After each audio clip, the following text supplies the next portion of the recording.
All right, what's up, everybody? Welcome to Gonzo and the Judge Sports Talk Friday night, December 16th, 2022. Joined by the sports judge, as always, also joined by the stat guy. How's it going, Judge? What's up, fellas? How's it going? It's Friday. I feel great. I'm doing wonderful. As you guys can see, I'm all festive.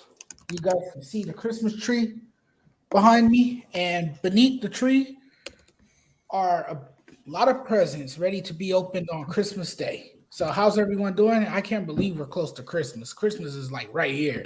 It's crazy. We're about to close out this year and bring in a new one. But what's going on, everyone? Not a whole heck of a lot. Thanks for having me on tonight, guys.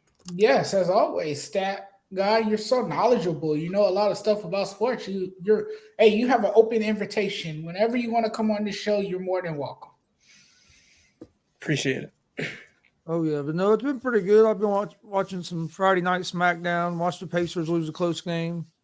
Now I'm watching Lakers and the Nuggets right now, kind of flipping through different things, getting stuff ready for tomorrow. We got a busy weekend with two wrestling shows this weekend, one tomorrow night, one Sunday afternoon. So going to be doing a little bit of traveling this weekend, but at least it's not too far. These are two of tomorrow's one of the closer ones, and Sunday's a little farther, but it's not too bad.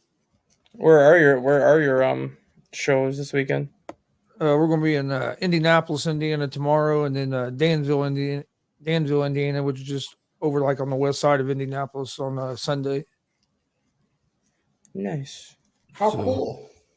Two big wrestling shows. We got a bunch of football this weekend. Get NFL Saturday, three games tomorrow. Football started today. What are you talking about? College bowl games start today. I watched some of the college football earlier today.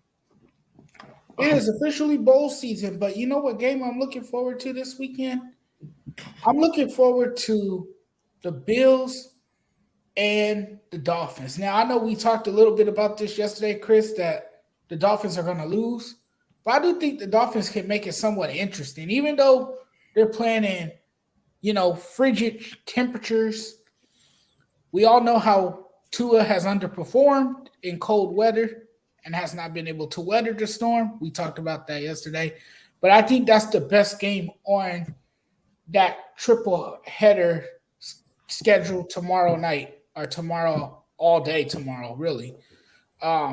And then you got the Colts and the Vikings. That should catch your guys' interest, right? Because that guy is a Vikings fan, and you, Chris, my friend, are a Colts fan. So your two teams are going head to head. That should be a fun game too. The Vikings need that win, by the way. Yeah, that's the first game tomorrow. I think it's going to be a good football game. I'm going to miss that game, unfortunately. I'm going to be taking my daughter to see Santa Claus tomorrow. So I'm interested in seeing who the Colts start at quarterback. I still haven't really saw a report of who they're going to start for sure. Matt Ryan starting. I don't know why they're starting Matt Ryan. It makes no sense to me at all. At this point of the season, why not start Ellinger and see what you have? Ellinger is not even suiting up. I know that don't make sense either. They got Foles as the backup. Foles was the backup last week, so I don't know what's going on there. You don't know what's going on with your Colts, huh? I think it'll be a good game because Colts have a pretty good defense, for the Colts, we got to be able to run the ball, Jonathan Taylor, and be able to score some points because we know Minnesota has a lot of weapons on offense. But I think it'll be a good football game.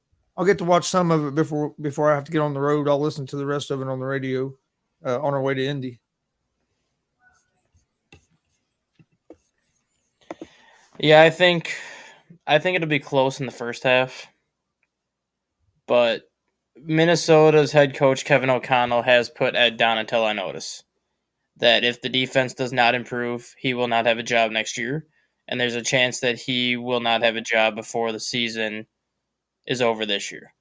And I think Donatel is going to kind of use that as motivation a little bit to maybe put together a different scheme that he's used this season. He's obviously going to stay with the same 3-4 scheme, but maybe get a little bit more aggressive in times that he typically doesn't, maybe back off in times that he typically gets more aggressive to kind of throw the Colts off. The one concern that the Colts should have in this game is that offensive line. No team in the NFL has allowed more sacks than the Indianapolis Colts at this time. They've allowed 46 sacks. And Minnesota is in the top 5 in the NFL in sacks that they've picked up. I think they have like 38 sacks as a team. So Darius Smith, Danielle Hunter, DJ Wanham, and that front 7, I really expect to get after Matt Ryan. And as bad as Minnesota's secondary has been, we've seen it with Matt Ryan his entire career. If you pressure Matt Ryan, he's going to put it up for grabs. And they still have Patrick Peterson. They still have Cameron Dantzler. I don't know if Harrison Smith is playing or not, but if he plays, they still have him back there. So the defense could get helped out a little bit this week because of that. And I think that's a big reason why Minnesota's defense has struggled the last 3 weeks is because they haven't been able to get a pass rush. They haven't been able to get after the quarterback, so it's been kind of smooth sailing for the quarterbacks that they faced recently. So if they can get that pass rush going again, I think you'll have better results. But the matchup I'm waiting to see is Stephon Gilmore and Justin Jefferson. Gilmore's been one of the better cornerbacks in the NFL for the last 5 to 10 years. Jefferson is a freak of nature, and I think he's put everybody on notice this year that he is the best receiver in the NFL, and I don't think that's a debate this year. And with 1,500 yards and 4 games left, he has to average 125 yards a game to reach 2,000. He's got the Packers and Bears the final 2 weeks of the season, and neither one of those teams has a great secondary. So the Colts and the Giants, who he has this week and next week, if he can put up decent numbers against the Colts and the Giants, I think Jefferson will hit the 2,000-yard mark if Kevin O'Connell plays him that final week. Oh, absolutely. I completely agree with you. And the Colts have been in complete disarray all season long. The Colts season has been filled with changes, including at the quarterback. They can't never seem to get the quarterback situation figured out. You have an interim head coach, Jeff Saturday, who a lot of people questioned when he was hired. It was a questionable hire. And then Matt Ryan, who was injured and then benched earlier in the season, is going to remain the starting quarterback, which is puzzling to a lot of people because this is a guy who has turned over the ball a lot. Ryan's turnover woes has reached an all-time high, a season high, 3 interceptions and 1 lost fumble. It's inexcusable. This team can't win playing like that, and it's crazy to see how Matt Ryan has regressed in the latter stages of his career. Like it's a veteran quarterback who has been in steady decline, and it happened so fast for Matt Ryan. It's really hard to believe. But the Colts offensive line, like you said, Stat Guy, is not that good. They can't really protect their quarterback. So it's going to be a difficult time for the Colts. I think the Minnesota Vikings are the better team. I think they look to bounce back this week. I think they look to have a stronger performance. You can never bet against Jefferson. That guy is a beast. He has put the rest of the league on notice, like you said, and he has emerged into a top receiver in this league, if not the best wide receiver in this league. And he has clearly become the most exciting player at that position, and he's very fun to watch. So I like the Vikings in this game over the Colts. The Colts, to me, they just have too many issues, and it's mostly on the offensive side of the ball. Yeah, for what you said too quick, Jonathan, with Matt Ryan and the turnovers, Matt Ryan leads the NFL in interceptions with 13. But to put that into perspective, Patrick Mahomes has 11, Josh Allen has 11, and Justin Fields and Derek Carr have 10. So he hasn't thrown many more interceptions than what Patrick Mahomes and Josh Allen has. The difference is Patrick Mahomes has 32 touchdowns, Josh Allen has 27 touchdowns, and Matt Ryan's got 13. Yeah, and the biggest problem for the Colts all year has been the offensive line. Which is it hasn't been as much as Ryan can't still throw the ball, because when he's had time, he's made some good throws. But the problem is most of the time he's running for his life. And that's shocking when you look at how well that offensive line played last year and why Jonathan Taylor ended up leading the NFL in rushing last year. It's because the offensive line played so well. I just don't know why they regressed the way they have this year.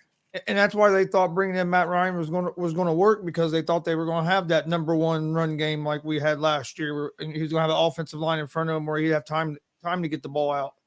But the big two things I've heard the Colts this year is turnovers, but the other big thing has been excuse me, offensive line turnovers and penalties. Penalties have killed the Colts big time. It's like every time they'll get a drive going, there'll be a big play, and there's always a holding call. I mean, hell, we had like 6 holding calls in the first half against Denver in that Thursday night game. That was one of the worst games I've ever watched in my life. But then we played good enough where we've been able to beat the Chiefs and be able to only lose to the Eagles by 1 point. It was only 1 point down to the Cowboys before we fell apart in the fourth quarter and gave up 33 points in the fourth quarter our last time out. But I'm gonna pick the Colts to win, but I think it's gonna be a real close game. I think the Colts defense will play well enough to keep them in the game. It's just gonna come down, can our offensive line give Ryan any time to be able to make any plays in that backfield, but we got to get the run game going. Yeah, you guys definitely need to go back to basics, and that's running the football, something that they've done consistently well when they do decide to hand the ball off to Jonathan Taylor. Get him more involved in the offense. Let him run the ball. Let him gain a chunk of yards for you. You saw what he did last year, but against an offensive line that hasn't been able to hold steady, that's still going to be tough. For him to gain a chunk of yards, because you still, as a running back, you still need a great offensive line. It's just been a lackluster year for the Colts as a whole, and it's just. But the weird thing is, we say that, and I agree with you. I'm a Colts fan. It's been a lackluster year, but if you look at the games, we've lost a lot of close games where. On the flip side, Minnesota's won the most one-score games in the NFL, but the Colts has been on the opposite end of all those one-score games. We just haven't been able to get on that right side of it. And in recent weeks, we've seen the mistakes have mounted, the losses have piled up, and it just hasn't gotten any better for the Indianapolis Colts. Well, I still do say that I think the Colts. You saw a change when Saturday first took over, and they've played hard for Saturday. I'm not saying it's all worked out perfect. No, it has. I mean, you have to win games. That's the bottom line in the NFL. Right. But I still don't rule out that Saturday gets that head coaching job. Well, I wouldn't be surprised either. Introducing people, but right. I wouldn't rule it out. It's an in-house hire, right? A lot of it has to do with familiarity. He played there. Mm-hmm. He was huge for their offensive line. He was an offensive lineman who played, behind Peyton Manning. So, I mean, it wouldn't surprise me if he does get the job. And him and Jim Irsay appear to have a great relationship. Yeah. It wouldn't surprise me. It wouldn't surprise me if the interim tag is removed. Yeah, it wouldn't surprise me if they keep him as head coach and bring in new offensive coordinator, new defensive coordinator, kind of build the coaching staff around him. That wouldn't surprise me. I've also heard DeMeco Ryans. I would be happy with that. I know Jim Caldwell's name's been mentioned, and he's put out there that he's interested in trying to be an NFL head coach again. And then I've also heard Jim Harbaugh. So I mean, all them names I think are interesting, but I wouldn't rule out that Jeff Saturday ends up getting that head coaching job.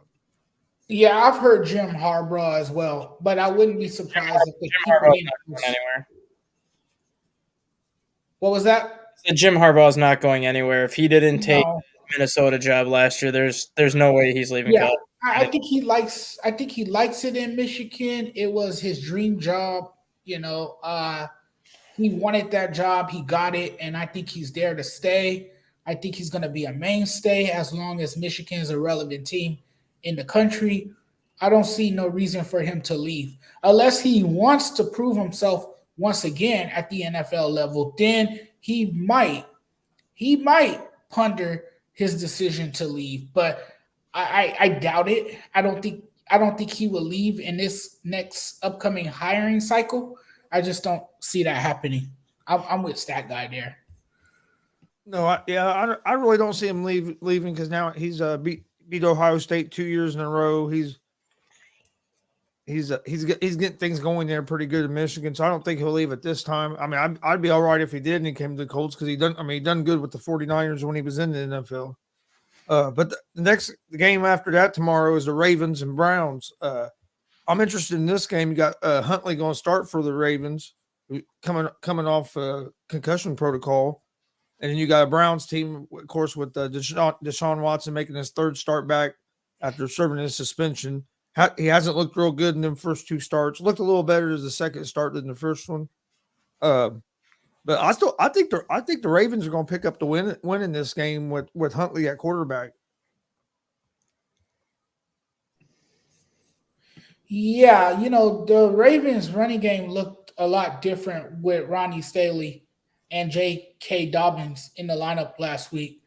But more importantly, is their defense and how it has improved since the acquisition of Roquan Smith. I mean, he's been huge for them defensively. So I do like the Ravens in this game. I'm gonna go with the Ravens over the Cleveland Browns. The Cleveland Browns to me uh, has been, up and down. You really don't know how to rate them. You really don't know what much you can say about the Cleveland Browns other than that they are a team of dysfunction, a team that hasn't been able to really figure it out, and that's who they are, right? They're the Browns. The Browns are who they are, but the Browns have a lot of talent. They just seem to not be able to put it together, and I just think the Ravens, even though Lamar Jackson is injured, bruised, battered, whatever word you want to use, I think the Ravens still find a way to get it done against the Browns. Yeah, I'm kind of in the same boat with you, but at the same time, we have to understand that Deshaun Watson went almost 2 years without playing football.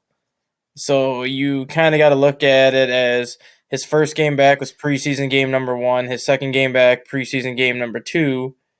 This being his third game back is preseason game number 3. So this should be about the time of the year where we get to see what kind of Deshaun Watson we should expect the rest of this year. Obviously, I think things are going to be different next year when he's there and he gets the whole offseason to practice and gets the whole offseason to kind of do workouts with the team. But I think Deshaun Watson is going to start looking more like his old self. Baltimore has been an up and down team this year. They've looked good in some weeks. They've looked downright awful in some weeks. Cleveland's been able to give Baltimore some fits in the last couple of years, and right now the Ravens don't necessarily have to worry about themselves, but they got to worry about the Bengals because the Bengals are right on their tails. The Bengals are probably one of the hottest, if not the hottest team in the AFC right now. And I'm going to pick Cleveland in this one. I think Cleveland finds a way to win. With Huntley coming off of the concussion, we've seen it this year when players come back after that concussion, they don't look very well. And I don't know if Huntley's going to be able to play the way he wants to play. And without Lamar Jackson, if there is any issues with Huntley, I don't know who the Ravens have as that number 3. And I can tell you the number 3 that Baltimore has is not as good as Watson. It was something Brown. I can't remember his first name now. I know, something Brown. He played a little bit last game because when Huntley went out. I think it's going to be a good game. But then, like you said, like you mentioned, Judge, you have Dolphins at the Bills tomorrow night. What do you think about that game, Judge? The Bills have been a bit shaky lately. For one, 2 of their most valuable defensive players are missing and won't come back this year. That's Micah Hyde and Von Miller. They haven't really settled on a number 2 cornerback. Their run game has been erratic, and their complementary receivers have looked utterly disappointing. That it has prompted them to hurry up and bring back Cole Beasley. Yet the Bills still find ways to win games. They are still a team that I like to come out of the AFC. I just think they're just immensely talented. They're a good team. And I just don't think the Dolphins are going to go on the road in a cold environment, in a hostile environment and beat the Buffalo Bills. I just don't see that happening. I don't see that happening, especially with the way Tua has played in cold weather. He has not played his best football in cold weather. He has struggled, and then he struggled in warmer weather last week here in Los Angeles, here in Southern California. He looked awful against the Chargers. So I got to go with the Bills. I got to ride with Josh Allen and the Buffalo Bills in this one. Yeah, I'm going to go with the same thing. I think Buffalo wins by 14, if not 17. The coldest game Tua has ever played was last week in Los Angeles, and that was 55 degrees, and he acted like it was 30. It's going to be in the 20s. It's going to be snowing. It's going to be windy. The only one on that Dolphins team that's really seen any cold weather games is Tyreek Hill when he was in Kansas City. You had Mostert and Jeff Wilson Jr. were in San Francisco. They get chilly weather, but not frigid weather. Jalen Waddles from Florida, he went to college at Alabama. He didn't see any kind of weather like this when he was in school. I mean, this is exactly the kind of game Buffalo wants because this is their elements and this is their advantage. This is weather that Josh Allen thrives in since he went to Wyoming. This is like what he sees middle of October out in Wyoming. Buffalo does have the number one seed in the AFC right now. They're tied with Kansas City, but they have the tiebreaker over them. And for Miami at this point, they're still in the playoff picture, but a team that was looking like a possible Super Bowl contender about a month ago is now starting to fade a little bit. And you got to wonder if they lose this week, that gives them 6 losses on the year. How is that going to affect the playoff picture come the end of the season? Yeah, I was going to say if the Dolphins aren't careful, they could play themselves right out of the playoffs. And I agree. I think the Bills win this game. I say probably by about 10 points. I think Tua has never won a game that he's played in under 50 degrees for one. But not just that, Josh Allen, the way he's built for, like Dustin said, for cold weather games like this, because he can keep that ball, run over people. And like the Judge, you were saying the run game's erratic, but Singletary's averaging 4.5 yards a carry. So, I mean, when they do give Singletary the ball, it's not like he hasn't done anything with it. Just a lot of times they get where they're passing or they're running the ball at Josh Allen because he's so effective. But the Bills' injuries on defense worry me a little bit. But I just don't think this Miami offense is going to be able to get going in this cold weather passing the ball. So I like the Bills as well in this game. And then that's the last game Saturday night. First game on Sunday, you have the Falcons at the Saints. We'll let Stat Guy go first. What do you think about this game? I mean, it's the NFC South, so technically speaking, everybody's still in the playoff hunt. Everybody's still in the hunt to win that division, so every NFC South game from here on out has meaning behind it. Because even at 4-9, which is what the Saints are, they're only 2 games behind Tampa. So if Tampa loses out and the Saints win out, they win that division. So there's a lot to play for at this point in that division. I think every game is going to matter. I'm curious to see what Desmond Ridder does this week, as this will be his first NFL start this week. So I'm curious to see what he does. But you also got to look at the Saints too, where they invested all this time to bring Jameis Winston back because of what Jameis Winston looked like last year before he got hurt. But now look at how Andy Dalton has played. Andy Dalton has not looked that bad since he's taken over for Jameis Winston, and that's going to put the Saints in another conundrum this offseason because Winston was signed to a 1-year deal. Do you bring Winston back again on a 1-year deal? Do you bring Dalton back on a 1-year deal, or do you draft a quarterback and just use a rookie next year? That's going to be the big question mark that the Saints are going to have to face this year because they really haven't had a quarterback since Drew Brees retired. I like the Saints to win this game by 3. Yeah, go ahead, Judge. Yeah, it's Desmond Ridder time in Atlanta. They're gonna see what they have in him, and this Atlanta team to me has an underrated offensive line. a strong running game, and a quarterback friendly scheme. Thanks to Arthur Smith, who's an offensive guru, an offensive minded head coach. And I mean, this division is like stat guy said, it's up for grabs. It's anyone's to win at this point. So these games do have a lot of ramifications. There is a lot at stake in this game. So both teams will be battling, uh, uh, this weekend, looking to win. And this is a win. This is a must win for both teams because it's very important and it's vital to win against a team in your division. But I do like the Saints. However, the Saints' pass rush has been disappointing. Uh, their their play in the secondary has also been an issue, and we saw that against the Falcons in Week 1. Uh, but the Saints were able to claw back and win a thrilling game in comeback fashion. I think the Saints will win this game. I like the Saints. I know they don't really have a flashy name at the quarterback position, but I do think that they will beat Atlanta only because Atlanta is trying out a new quarterback. The Saints defense can be a lot better than what it has, and I think it will this week. And you got more weapons on the offensive side for the Saints, and I just think the Saints will be the better team, and I think the Saints will somehow pull it out.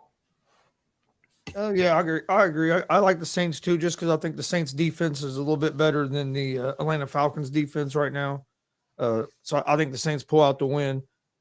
Next game was a game I'm interested in, and it's the Detroit Lions at the New York Jets. The Jets were actually favored to win this game until it was announced that Mike White wasn't going to play and Zach Wilson was going to be the starter. Now the Detroit Lions are a slight favorite to win the game. Do you think the Jets can still win this game with Zach Wilson at quarterback? I do not. I think right now, I think the Lions have established themselves as the sleeper team to watch the rest of the season. I think they've established themselves as the possible kings of the NFC North in the next couple of years. And you're starting to see the plan that Dan Campbell put in play when he came into Detroit last year starting to come full circle. He knew the team was going to take its lumps. He knew the team was going to be bad for the first couple of years, but that also allowed them to acquire a lot of these draft picks. And now you're seeing what's happening this year. You have Penny Sewell, who was a number one pick this year for them on the offensive line, making plays. Their top pick last year, Jeff Okudah, has come back from a torn ACL and has looked like a top 5 cornerback. They had Jamison Williams, who they traded with Minnesota in the draft this year to take him number 12. Played his first game against the Vikings on Sunday, and his first ever NFL catch was a 41-yard touchdown. And you have this Lions team right now that's sitting at 6-7. They've won 5 of their last 6 games. They are the 8th seed in the NFC right now, so they're a half a game out of the playoff picture right now. They have a tiebreaker over a lot of teams that are behind them right now. And they play the Bears yet this year, they play the Packers yet this year, and they play the Jets this week. 3 of their final 4 games are very winnable games for Detroit, and I'm not going to be surprised if Detroit gets that final playoff spot at this point. I'm picking the Lions to win this game by about 7, just because I think the Jets' defense can keep them in the game. But the game is in Detroit, I think, right, Chris? Or is it at New York? It's at New York. It's at New York? Yeah. Okay, so I still think Detroit wins. I think the Jets' defense can keep it close, but I trust Jared Goff more than I trust Zach Wilson. Yeah. Go ahead, Judge. There's reason to be optimistic about the Lions going in and pulling off an upset. Dan Campbell has done a terrific job. The energy that he brings is contagious, it's infectious, and he has put his team in a good position to win football games. Jared Goff is leading the passing attack. You have a versatile backfield, and the defense has turned it around after a rough first part of the season. They have turned it around tremendously, and they have been able to come up with some big stops. And the Lions, man, they lost some games that they should have won because they were able to put up a lot of points. They have scored a lot of points. This is a team that really likes to score and put points up on the scoreboard. Detroit is riding a ton of momentum right now. And I mean, I like their chances. I even like their chances to get to the playoffs. I think they will get that final wild card spot. They could potentially inch a little closer to one of those three wild card spots with a win, and I just think they're you know going to have a damn good game.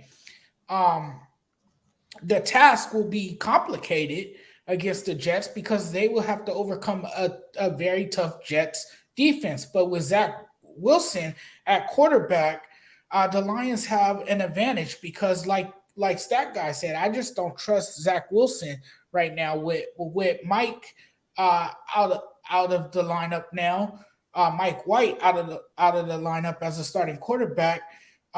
Your chances are slim against the Lions. So I mean, I'm going with the Lions here. I think the Lions are the team to beat in this game, and I think the Lions have looked overall impressive. You saw that last week against the Vikings. Yeah, the thing is, if the Lions are to make the playoffs, they probably get that 7 seed. There's a good chance they could beat Minnesota that first weekend because they've played Minnesota tough both times. First time Minnesota erased a 10-point fourth quarter deficit and won by 4. And then last week the Lions won by 11. So if the Lions get in as a 7 seed and Minnesota holds on to the 2 seed, Detroit's not going to fear Minnesota at all heading into that playoffs. Right, and you're right, and they've seen them twice already, so it won't be the first time. Yeah, I like Detroit as well. They're like you guys said, they're coming in with all the momentum.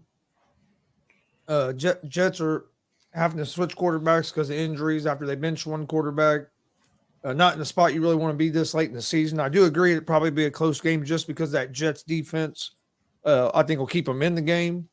But I think the Lions offense is going to score enough points, and that Lions defense will be able to slow that offense down enough, especially with Zach Wilson back there. So I like the Lions, and also agree with you guys. I like what Dan Campbell's doing there in Detroit. He's rebuilt that culture, and that's a team that if they do make the playoffs, you don't, like Dustin said, you don't want to play them in that first round of the playoffs. Then next game, the Chiefs at the Texans. What do you think about this game, Judge? The Chiefs all day. Come on.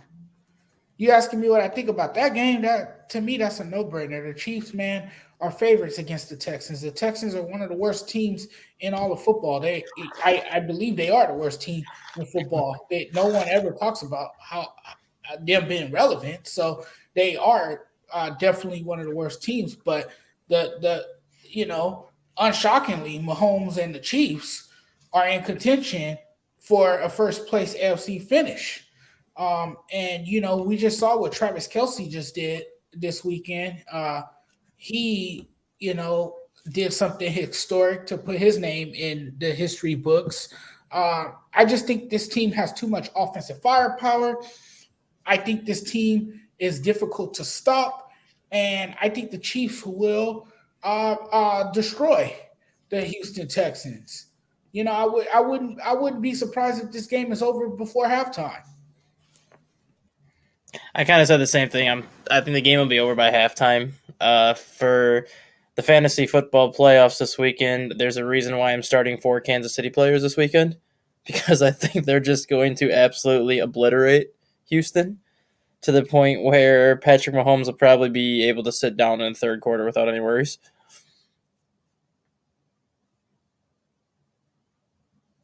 You're muted, Chris.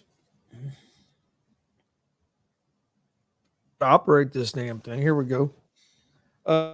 No, I'm with you guys to a point, but I think it's going to be a close. I think Chiefs win, but I think it's going to be a closer game than what people think. The Texans have lost a lot of games, but they have played a lot of teams tough.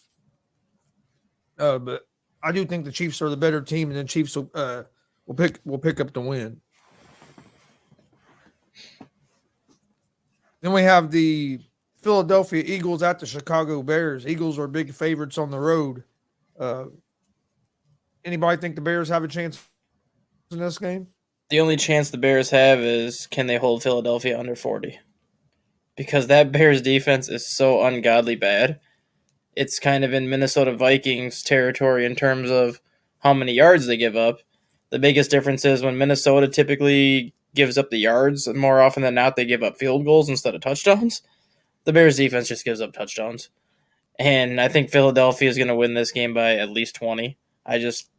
There's no Chase Claypool's out for the Bears. N'Keal Harry isn't 100%. Darnell Mooney's out for the Bears. Khalil Herbert is coming back, but he'll probably be on a limited snap count. I mean, there's so many injuries on Chicago that you have to be like, everybody in Philadelphia, for the most part, has to get hurt too, I think, for the Bears to have a chance. Yeah, I agree. This is the biggest mismatch on paper this week. The Eagles versus the Bears. The Bears are 3-10. The Eagles are 12-1. They're visiting the Chicago Bears, but the Eagles have shown time and time again that they are the best team in the NFC East, and probably even the best team in the NFC completely. They are nearly a double-digit road favorite as they continue their push for the top spot in the NFC. They will most likely get it. They're my favorites by popular choice, no question about it. The Eagles are coming in having won 4 in a row and have been increasingly more dominant each week offensively. Jalen Hurts is making a statement. He has made his case for MVP and has accounted for 11 touchdowns, 8 passes, 3 rushes with 0 interceptions during the current winning streak. Hurts is absolutely on another level right now. He has already thrown for more than 3,000 yards this season and accounted for 32 total touchdowns while throwing just 3 interceptions. You can't tell me those are not MVP numbers. And then you look at what they have in the secondary. They have 2 ball-hawking defenders that can change the complexion of a game with their ability to deflect passes, to disrupt passes, and to turn turnovers into easy points. So I like the Eagles. I just think they can't be stopped at this point.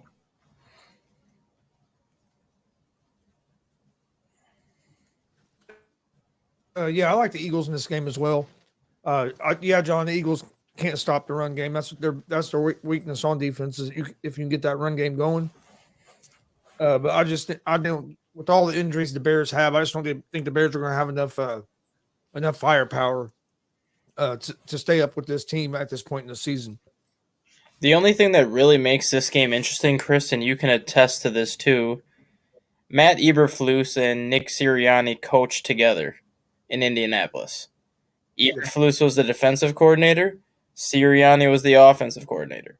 So these two faced off every single day at practice for 2 years.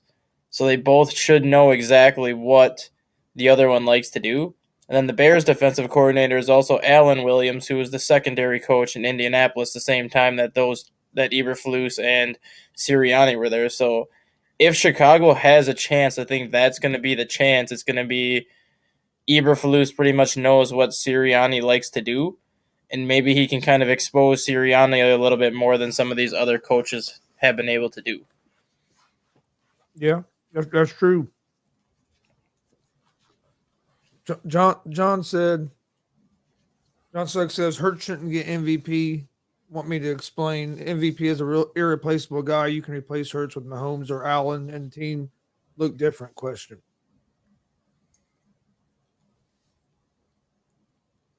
He says only reason Hurts probably get it is because he is the QB on a winning team. That's the only reason why every quarterback gets it. Yep, that's true. That's 100% fact. There's a reason why Adrian Peterson is the last non-quarterback to win the MVP.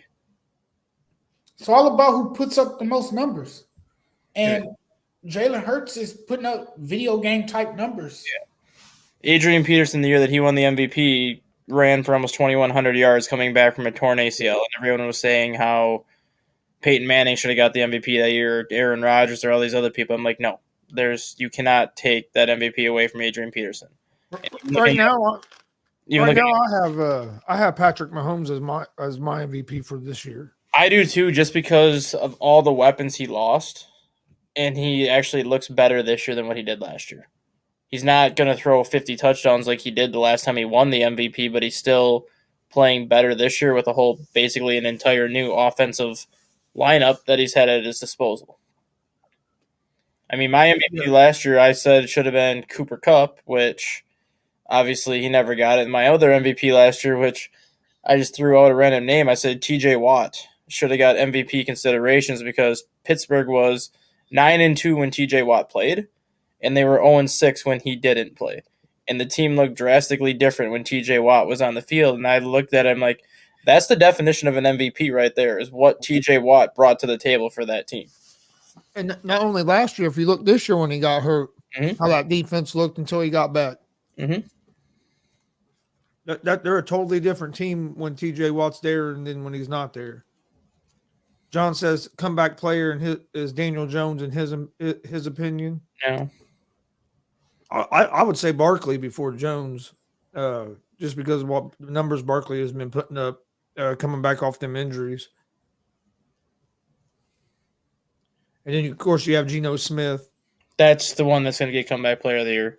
There's no argument and there's no question as That's anyone. a no-brainer. That's an absolute. I mean, the guy's been in football, but he hasn't really done anything the last 4 years. And now they throw him in there as a starting quarterback for the first time in 4 years, and it looks like he's been an MVP candidate for years. Well, like I keep saying, the system works for him in Seattle. He didn't thrive like this in New York. He was an absolute train wreck. Well, I mean, we know who his coach was in New York, so that doesn't help Adam Gase. I mean, Adam Gase ruins everybody. He ruined Ryan Tannehill, he ruined Sam Darnold, and he ruined Geno Smith. Yeah. Next game, Pittsburgh Steelers at the Carolina Panthers. I think Panthers are going to win this game. Steelers are going to start Mason Rudolph at quarterback. Of course, Panthers are going to have Sam Darnold again. I like the way this team has been playing with Steve Wilkes at the head of this team. I think he's earned himself a chance to try to get that job. He's had this team play hard, and he's lost everybody. I mean, you trade away McCaffrey, then you brought in Baker, that didn't work. You get rid of him. You started PJ Walker. Now you're back to Sam Darnold, and he still has this team competing in a bad. Yes, it's a bad division, but still has them competing with a chance to make the playoffs. But I just think the Panthers offense. I trust their offense a little more than I do the Steelers offense with Mason Rudolph running it. So I'm gonna go with the Panthers to win this game. Yeah, the Panthers have been a little better lately in the ways the Steelers want to play football. The Steelers haven't been able to figure it out with the quarterback situation. It's uncertain who will start at quarterback for the Steelers, and I do not trust Mitchell Trubisky or Mason Rudolph. I think the Panthers will win this game. Carolina's consistently runs the ball and harasses opposing quarterbacks. So I think this will be a tough afternoon for the Pittsburgh Steelers. I'm going with the Panthers. You may not trust Mason Rudolph, but apparently the Steelers trust Mason Rudolph because a lot of the offensive players said if Pickett can't start, they wanted Rudolph to start over Mitch Trubisky. So obviously they have some confidence that Mason Rudolph can play. I'm going with Carolina not only to win this game, but I'm going with Carolina to win the NFC South. If you look at their remaining schedule, they have Pittsburgh this weekend, winnable game. They finish the season with Tampa Bay and New Orleans. Granted, both of those games are on the road, but both are very winnable games, and Carolina already beat the brakes off of Tampa Bay the first time. And then they have Detroit at home next week. I think that Detroit game at home next week is going to decide their season. If they lose to Detroit, I think they're done. But if they beat Pittsburgh this weekend, and if they can beat Detroit next weekend to get to 7-8, I think they come out of the NFC South as your division champs. No, I agree. I agree too. I like the Panthers. You say you like the Panthers too, Judge? Yes, I like the Panthers as well. All right. Next game, Dallas Cowboys at the Jacksonville Jaguars. I think it's going to be a good game. I think this could be a trap game for the Cowboys. They could be looking ahead to the big matchup next week with the Eagles. I hope they don't, because if they do, the Jaguars been playing better here lately. I think it's going to be a good game. I'm going to go with the Cowboys to win because I like that Cowboys defense. But I wouldn't be surprised if this is a closer game than what people think. I think what you said was last week. I think Houston was their trap game. And you pretty much saw it last week how Houston almost pulled the upset on Dallas. I think that was their trap game because I think Dallas looked at Houston's record and said, "Oh, they're 1-10. We're 9-3. Let's not even worry about it." I don't think Dallas takes anybody lightly anymore after that game. I feel for Trevor Lawrence in this one. His offensive line has not been great this year, and now you're going up against Micah Parsons in that pass rush. I don't think it's going to be as bad as the Colts game. I don't think it's going to be as bad as the Minnesota game, but I'm not going to be surprised to see Lawrence get sacked 6 or 7 times. I think it's just going to be a very rough and a very painful game for him, and I think Dallas to me, when they play the way they did against Minnesota and Indianapolis, they're the best team in the NFL. Hands down. With how that defense played those 2 games and what the offense did those 2 games, there was not a team that was going to beat Dallas those 2 weeks. The problem is they give you 2 or 3 games like that during the season, and then the other 13 games, they're just doing what they need to do to win. I think they need to play more consistently, but Dallas, to me, is still one of those teams in the NFC that is going to be a Super Bowl contender just because with their defense and just what they can do, they match up well with anybody. Yeah, and I think something Dallas has to get taken care of, and Dak Prescott has to clean up is the turnovers. He's been throwing quite a few interceptions here over the last three or 4 games where that's helped teams stay in some games where he's going to take better care of the ball. You have that defense they have. If that offense just don't make big turnovers and can make some key plays here and there, they're going to win a lot of games. John said, "Let's make a bet he don't get more than 4 sacks." He said 21-18 Dallas. Yeah, I think what you said about Dak Prescott, too, is when Dak Prescott was drafted to the Cowboys, they were a pass-first offense where they needed him to throw 45, 50 times a game because that's really the only way they could score. The team has evolved into a run-first offense because they have Tony Pollard now as their home run hitting running back, and then they have Ezekiel Elliott as kind of their bulldozer for the short yardage situations. And I think Prescott's having a little bit of a hard time going from that pass-first mentality and kind of getting into, we're a run-first team now, I don't need to do everything anymore. And you saw that in their loss at Green Bay about, 4 weeks ago now? When they lost to Green Bay in overtime, they got away from the running game in that fourth quarter and into the overtime, which is what led Green Bay to coming back. And you saw Dak Prescott starting to force a little bit more as the game went on. He just needs to realize that now, with Pollard there, it's a run-first team now, and you don't have to force anything anymore because you have 2 running backs that can help you out. Oh, I agree. Right. So, yeah, Dak Prescott's going to have to clean up some of those mistakes. But with Dallas's stout defense and how tough they are on defense, I can't bet against them. I have to ride with the Dallas Cowboys. I think they would make it very, very hard for Trevor Lawrence this week. I think they'll put a lot of pressure on him. And I just think that the Dallas Cowboys will ride on the strength of their defense to pull this one out. So I got Dallas. But they do need to clean up a lot of things, and they do need to play more disciplined, particularly with us about to make the transition into the playoffs. Next game is this one's going to be a doozy. The Arizona Cardinals at the Denver Broncos. You have the game of the week. What the hell are you talking about? You have Colt McCoy starting for the Cardinals, Rippon starting for the Broncos. Broncos are slight favorites at home. I favor the Broncos just because of the Broncos defense. I think it's better than the Cardinals defense. But I don't think this is going to be much of a game to watch. But I can see either team maybe winning, but I'd go with the Broncos because the Broncos have the better defense. The Cardinals will hand the Broncos another loss, and the Broncos will fall to 3-11 on the season. There's nothing else to say about that. Damn, you believe in the Cardinals that much? Against the Denver Broncos, I believe in anybody against the Denver Broncos. Oh, shit. Given the year that they've had and how disappointing Russell Wilson has looked. Russell Wilson's not playing in this game, so they don't have to worry about him. They don't. He's not playing because he entered concussion protocol. He actually cleared concussion protocol. Yeah, Denver chose. Yeah, he cleared protocol. Denver chose not to play him this week. They need him to go away for good, and they need Nathaniel Hackett.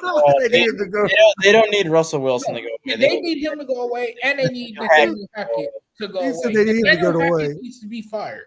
That would be the best thing for every Broncos fan if Nathaniel Hackett goes away, because he is a one and done coach. I think he gets fired after this season. I think he's the big problem. Now, you know what? Maybe I'm going to be generous and kind and say, bring Russell Wilson back for one more year. They don't have a choice. They don't have a choice, but let's see how it works under a new head coach. They don't have a choice. Russell Wilson has been his entire career. I find it very hard to believe that he just forgot how to play football in 1 year. They're stuck with him, but let's see what he does next year. I don't know. There's just not enough continuity on that offense for me to buy into the Denver Broncos. And I had high hopes for the Denver Broncos from the start of the season because everyone was talking about. I didn't after I saw who they hired as away from being a real Super Bowl contender. For being a real Super Bowl contender. You got the quarterback, and you looked even worse with a franchise quarterback. I think a lot of it has to do with coaching. Yeah, because like I said, I don't think Russell Wilson can magically forget how to play football in 1 year. Last year, obviously, he gets a pass because he had the broken finger that he had surgery on and missed 8 or 9 games and then probably came back too soon, and he still struggled because he couldn't even grip the football. And I find it very hard to believe that he forgot how to play football after having. They're stuck with him, though. They're stuck with him either way. Yeah, they're not. I wouldn't even say they're stuck with him. Like you said, I think Nathaniel Hackett is going to be one and done. And if they do bring in a new head coach next year, I don't think Russell Wilson looks anywhere near as bad as he's looked this year. I don't. I just think it's the situation where Russell Wilson's in a great situation. He's got plenty of offensive talent around him. He's got a great defense. It's just that he went from having one of the best coaches in the NFL in Pete Carroll to arguably the worst coach in the NFL in Nathaniel Hackett, and that's a big change going from the success you had with Pete Carroll to now Nathaniel Hackett. Yeah, a guy who was unproven and a guy who was only brought in the first place because they really thought they were going to get Aaron Rodgers and not Russell Wilson. Yep. And the other thing, too, is to add insult to injury on this, the more games that Denver loses, the better draft pick Seattle gets. Right now, Denver has the second worst record in the NFL, and they occupy the number 2 pick in the draft. But that pick actually goes to Seattle as part of the trade for Russell Wilson. So the more games Denver loses, they're actually hurting themselves even more because that pick goes to Seattle no matter how bad they do. So they're actually setting themselves up to fail long term. In terms of this game, I'm just going to call it a tie because both teams I don't think are going to do next to anything this week, and both offenses I think are going to struggle. And I don't trust Cliff Kingsbury much more than I trust Nathaniel Hackett. I'm just going to call it a tie because I don't want to pick a winner. He's going to get fired too. His days are numbered in the NFL as well. And you know what? This might be the one game that doesn't end in a draw. Well, next game, this one has an interesting storyline as you have the Patriots at the Raiders, with McDaniels being the Raiders head coach facing Bill Belichick, who he was the offensive coordinator with for years in New England. I think it's going to be a decent football game, and I hate to say it, but I'm actually going to go with the Raiders to win this game at home against the Patriots. I'm actually going to go with McDaniels. Raiders have played better over the last few weeks. New England, I just don't. Their offense is just so they won't try to push the ball down the field. You can see that Mac Jones is aggravated with Matt Patricia, so it's going to be interesting. But I'm going to go with the Raiders at home. If this game was New England, I'd probably go with the Patriots, but I'm going to go with the Raiders. I like the Raiders at home too. The Raiders may also get back Darren Waller and Hunter Renfrow this week. So that's two weapons that you get back. Josh Jacobs is having a phenomenal season running a football. I think the Raiders will move the football on the ground consistently in this game. I like Josh McDaniels as much as I don't like him as a head coach, and as much as I don't think he's qualified to be a head coach in the National Football League. I'm going to go with the Raiders this week to get a big win against the New England Patriots. Well, Bill Belichick is like the Nick Saban of the NFL, where whenever he goes up against his assistants, he tends to kind of destroy them just because he's the one that molded them to be a head coach. The only assistant that really has had any luck against him is Mike Vrabel. So because of that, I'm going to go New England in this one just because I think this is the first time Josh McDaniels has ever had to face Bill Belichick as a coach. And that usually doesn't bode well for anybody. But I will say this. Right now, I believe New England has the final playoff spot in the AFC. I am very surprised they haven't gone back to Bailey Zappi because I thought the offense played better when Bailey Zappi was in, and that's kind of when their season got turned around was when Bailey Zappi came in for those 3 games when Mac Jones got hurt. Granted, New England's been able to kind of stay right around 500 since Mac Jones has been back, and they've been able to kind of hold on to that final playoff spot.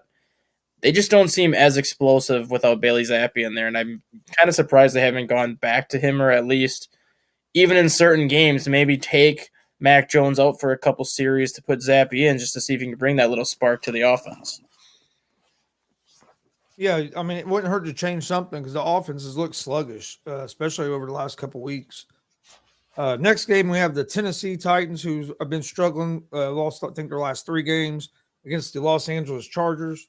I think the Chargers are a team that are making a push, might be able to sneak in that last wild card spot out of the AFC. Justin Herbert's starting to look like he's fully recovered from that rib cartilage injury he had earlier in the year against the Chiefs. If just Brandon Staley can just manage not to fuck it up, I think the Chargers have a good chance of getting that wild card with the schedule they have left compared to the schedule of some of the other teams. But I like the Chargers to pick up this win against the Titans.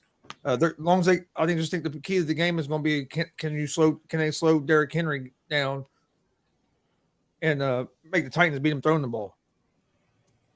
Right, you're missing your pass rusher though, Joey Bosa, who would have probably been able to have a tremendous impact on this game if he was there. But if the Chargers win this game, they'll be in control of a playoff spot, considering their upcoming schedule, of course. I like the Chargers in this game too. The Tennessee Titans have struggled in recent weeks. Both of these teams are 7-6, by the way. I'm gonna go with the Chargers over the Titans. The Titans aren't getting the same consistent pass rush, and their cornerbacks aren't big enough to hang with Mike Williams. And Tennessee will be able to run the ball, but I don't think that will be enough to beat the Chargers this week. I think the Chargers are going to go on the road and pull it out. So, in my opinion, this is the Chargers season right here. They face Tennessee this week, and then they finish up the season with the Colts, the Rams, and the Broncos. So if they can beat Tennessee right here and then win out, they're heading into the playoffs at 11-6, riding a 5-game winning streak heading into the playoffs. And if you look at their recent games, they lost 30-27 to the Chiefs. They lost 22-16 to the 49ers, and then they just beat the Dolphins 23-17. So they've been in a lot of these games lately. Granted, 2 of them didn't go in their favor, but they did manage to beat the Dolphins, who are currently in the playoff picture right now.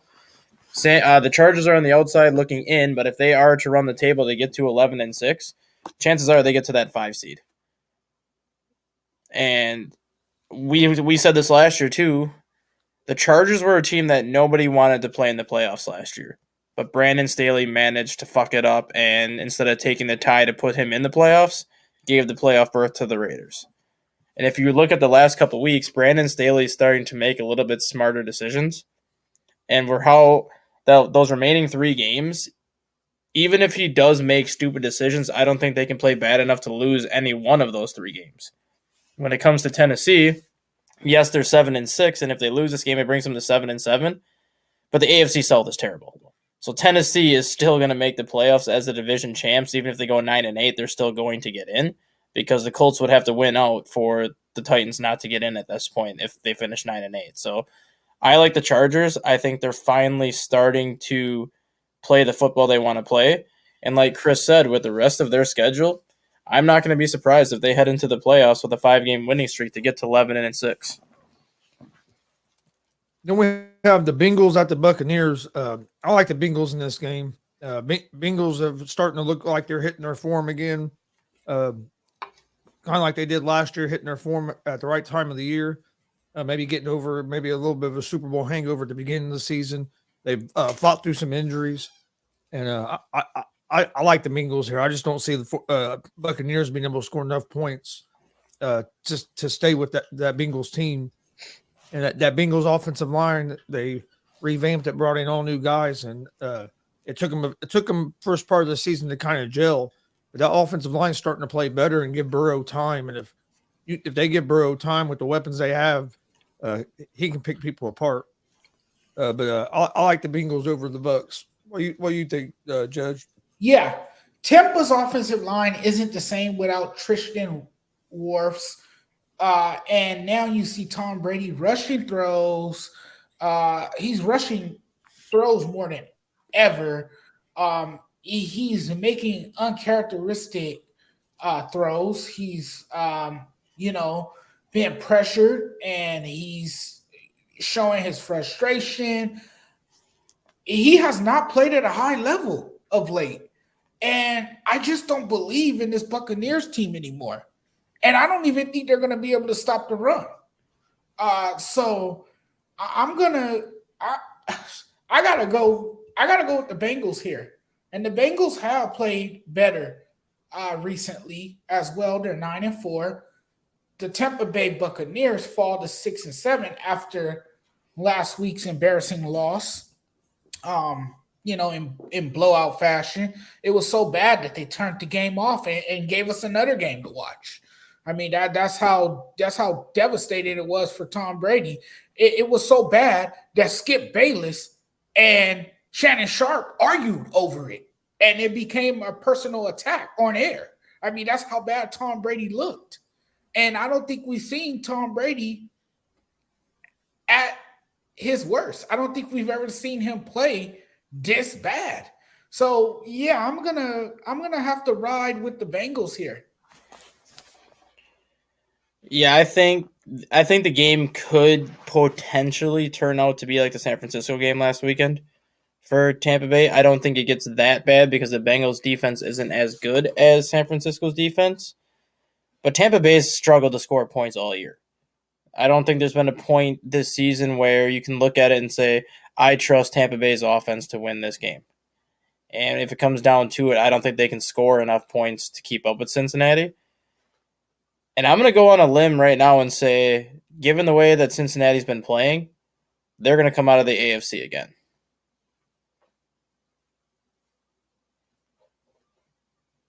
They very well could. They're playing good. They're getting hot at the right time of the year. And I agree with John. The 49ers is a team no one wants to play. That could be my Super Bowl pick right there, Cincinnati versus San Francisco. Yeah. I've been on that San Francisco train for a while. I can envision that, actually. I've been trying to tell Judge that for a while about the 49ers. Yeah, and now I'm convinced. Now I'm very convinced what I've seen from the 49ers. This 49ers team is mentally tough. They're built for the postseason, and they definitely have a scary defense, an intimidating defense that, can smother you. They can get to the quarterback. They can force turnovers. They can make plays. And Kyle Shanahan, he might be the best coach in the NFL. He's done a terrific job coaching the 49ers.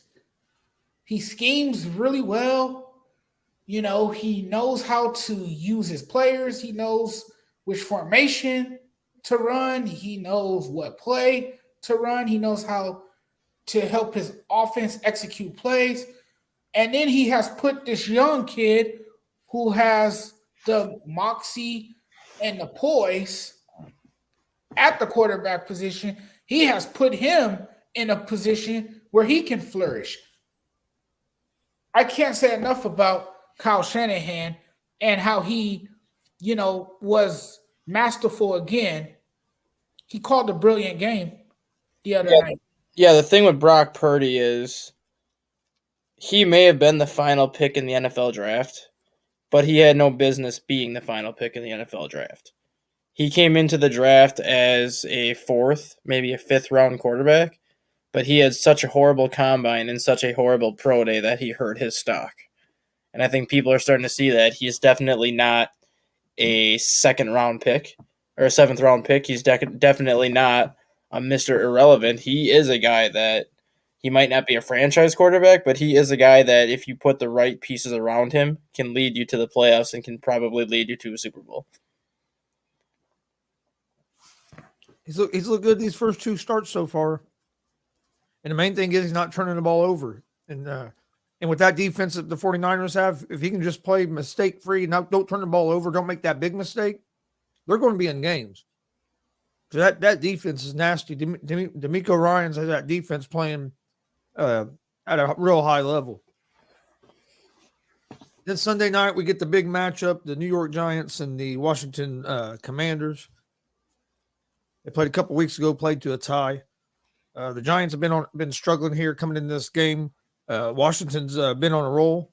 I like Washington on a roll here. I trust Heineke more than I trust Jones right now, even though I like the job that Dable's doing there with the Giants. But the Commanders have been playing complimentary football, and I think the Commanders are going to pick up a win at home against the Giants.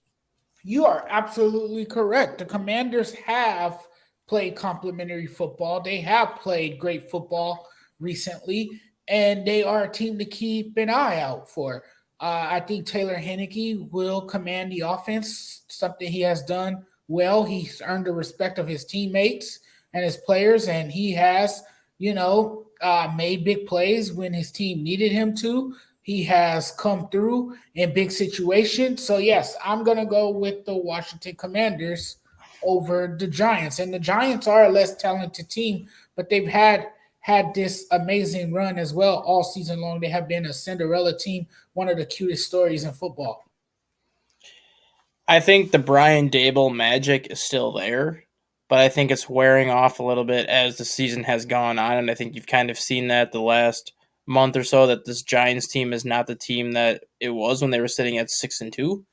They're now 1-3-1 in their last 5 games, and they're kind of fading at the wrong time, especially when you have a team like Detroit that's starting to ascend. When you look at the remaining schedule for both teams, This is more of a must-win game for the Giants than it is for the Commanders. And the reason why I say that is the Giants have the Vikings next week. So if they lose this game, then they have to go into Minnesota, and hopefully they can beat Minnesota there. Otherwise, their playoff hopes are pretty much gone. They get the Colts in week 17, and then the Giants finish up with the Cowboys in week 8. Or not the Cowboys, but the Eagles in week 18. So they have the Commanders, Vikings, and Eagles as 3 of their last 4 games. As opposed to the Commanders, who have the Giants, 49ers, and Cowboys. But the Commanders have the tiebreaker over the Giants, which is why this is more of a must-win game for the Giants, because they can't fall 2 games behind Washington in terms of like tiebreaker scenarios. They have to get this game to pull even. I'm going to go with the Giants in this one, not because I don't trust Heineke more than Jones. I just think it's more of a must-win for the Giants at this point as opposed to the Commanders. And then last game of the night, Sunday night, Monday night game. Rams at the Packers. You think Baker Mayfield's going to have another good game like he did last week and lead the Rams past the Packers, or is Aaron Rodgers going to spoil Baker Mayfield and the Rams' little storybook run from last week? I'll let Jonathan go last since he's the Rams fan. And I hate the Packers, so I want to go first because I can't stand the Packers. So I'm really hoping Green Bay loses, because if Green Bay loses, that pretty much means their playoff chances are done. And at that point, I think Green Bay makes the move to go with Jordan Love the final 3 games of the season, because what's the reason to play Aaron Rodgers if you're eliminated? There really is no reason. And the longer that Aaron Rodgers plays, that means the Packers are still within striking distance to make the playoffs, and then once they get to the playoffs, anything can happen, and I just don't want to see Aaron Rodgers get any confidence to make potentially a deep playoff run. I am picking the Packers in this one because of the weather. It's supposed to be 10 degrees at kickoff with single-digit wind chills and snow, so it's going to be a brutal game, and everybody from California loves those single-digit games. That's why everybody that comes to Green Bay in January typically struggles, unless you're the San Francisco 49ers.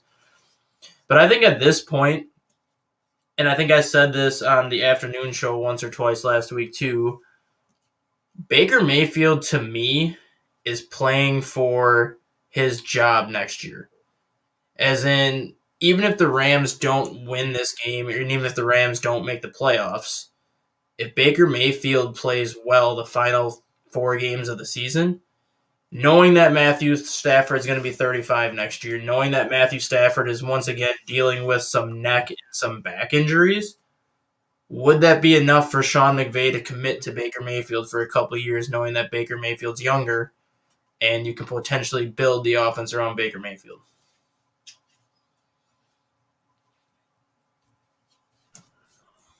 Baker Mayfield's debut with the Rams was fun to watch. It was fun to watch. That final drive was filled with so much drama. It brought so much excitement. It was a thrilling finish for the Rams. And Green Bay's defense to me is soft. It's not the greatest defense. The Rams, man, there's not much to play for because they are 4-9 on the season. However, Baker Mayfield is trying to make the best of this opportunity because he knows that this can be his last shot at being a starting quarterback in this league. So he has to make the best of this moment, and he has to do everything he can to be efficient and to produce at such a high level. And we saw that last week. Now, can he continue to play like this and engineer drives successfully like we saw last week? The Rams, I don't know. I don't know. You're going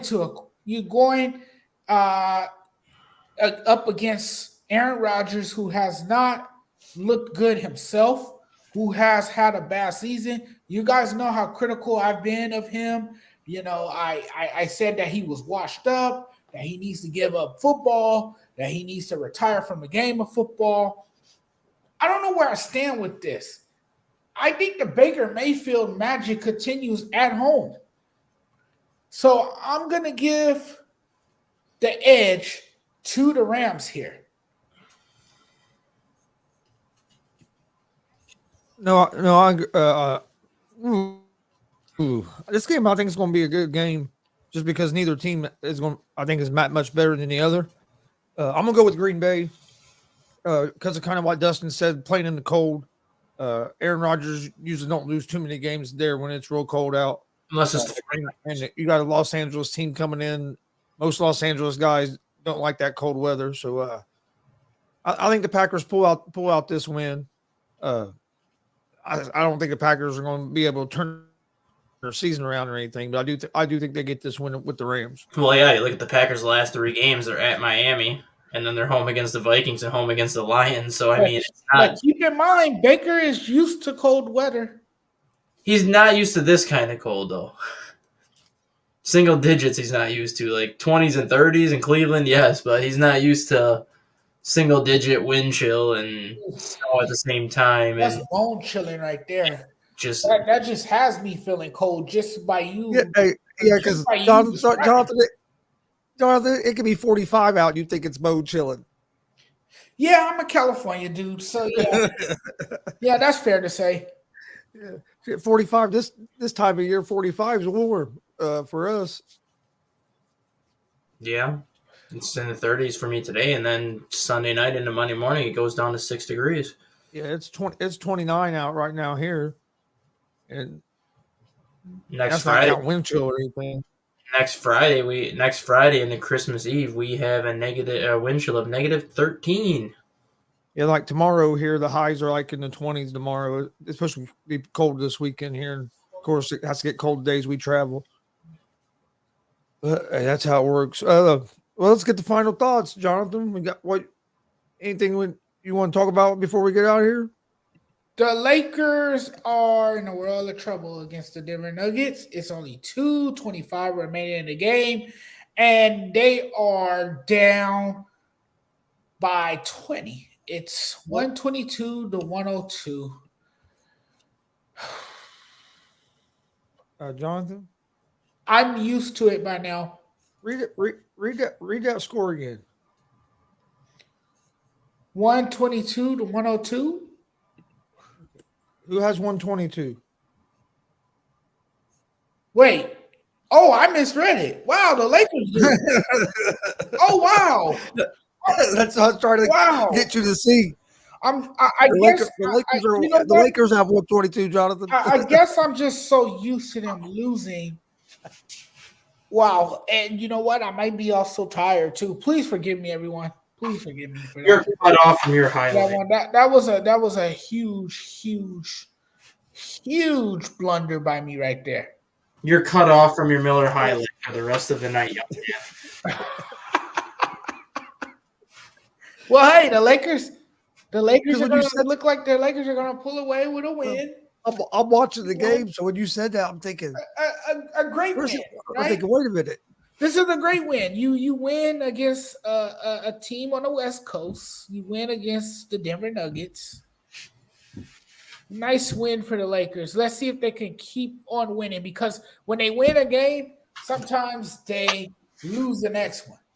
Or they might lose the next 2, and then they'll win another one, and then they'll lose the next 3 or something like that. So it's all about consistency. I don't think the Lakers are going anywhere this year, man. No, I don't know. If they do go somewhere, it's going to be the play-in tournament. But hey, this was another great show. Thanks for joining us, Stat Guy. Really enjoy you coming on and chatting with us. And I also want to thank all our viewers out there. We really appreciate you guys. Thank you guys for the love and support. And if you guys want to keep up with more content, and if you guys like this show, check out ASAP Sports Network. Like and subscribe, follow. Also, you can like and subscribe to my YouTube channel, The Sports Judge. You can find me there, and you can also like and follow the fan page, the Sports Judge. So there's multiple platforms and places that you guys can follow me, and you guys can also follow Chris. He has his Gonzo's sports room. Stat guys all over the place as well. You can keep up with him too. He does great work. If you want any stats provided to you, the guy has all the damn stats. He knows everything. It's amazing to me how big of a brain that dude has because he just knows every stat there is out there. I'm not really into stats like that, but this guy, he keeps it real. So if you want to know any stat, reach out to him. I'm more of the thesaurus type of guy and the dictionary dude who can give you all the words from out of the dictionary. That's because you're an educator. Yeah, you can say that. So you need to use the thesaurus. Oh yeah, having a strong vocabulary is always good.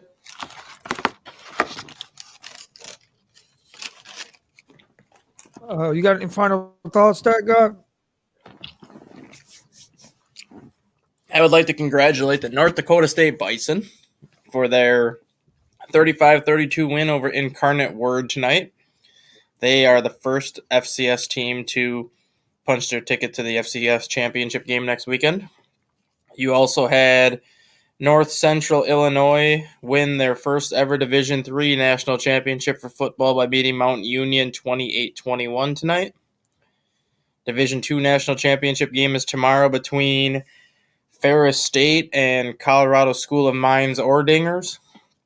And then the other FCS semifinal game between Montana State and South Dakota State takes place tomorrow, along with the Celebration Bowl, which will be Deion Sanders' final game at Jackson State. Yeah, Deion Sanders took that job in Colorado. My final thoughts are: first of all, thanks for watching. We appreciate everybody that joins us. Please hit that subscribe button at YouTube, at Gonzo Sports Room, at the All Sports All Plays Network, at the Sports Judge. Also, if you're a pro wrestling fan, like I said, we'll have don't know if we'll be live tomorrow yet. If we're not live tomorrow, I'll let you guys know when we'll record it and we're going to re-air it. I'll let you know when we'll air it. But we will be live Sunday at 3 p.m. Eastern for sure with Warrior Pro Wrestling 16. We got another great card. It'll be a fun time. Also, everybody enjoy the football this weekend. We'll be back Monday night with another episode of Gonzo and the Judge Sports Talk. Me and the Stat Guy be back with baseball on Monday. Baseball around the bases on Monday morning. Got all our normal shows lined up all for next week. Jonathan, you got anything else before we get out of here? I said everything I had to say, my man. I said everything I had to say. All right. We appreciate everybody joining us. We will see you guys on Monday night, 11 p.m. Eastern, for another episode of Gonzo and the Judge Sports Talk. I want to thank Stat Guy for joining us, and we'll see you guys on Monday. Have a good weekend. Have a great weekend.